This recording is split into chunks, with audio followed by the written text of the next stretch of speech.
Nous sommes arrivés à Hanoï dans le but de faire un petit voyage sur les pas des élèves de l'école des Beaux-Arts de l'Indochine. Il était intéressant de venir avec quelques descendants de certains des acteurs importants des années 25-30.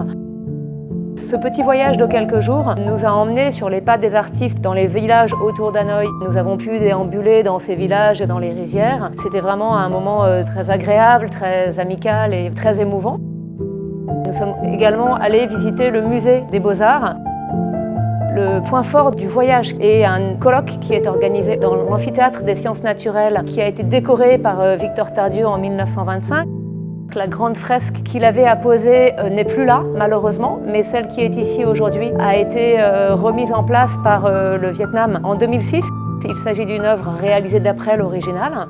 Il est très émouvant d'être aujourd'hui dans ce lieu, un lieu chargé d'histoire au sein duquel il a évolué pendant plusieurs années. Et depuis ce matin se succèdent des conférences et des discussions.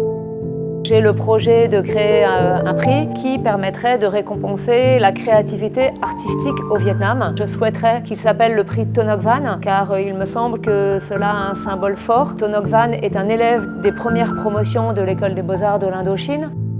Je souhaite que cet événement organisé en faveur de la mise en lumière de l'histoire de l'art moderne au Vietnam reste longtemps dans les annales et permette d'éclairer de nombreuses zones d'ombre.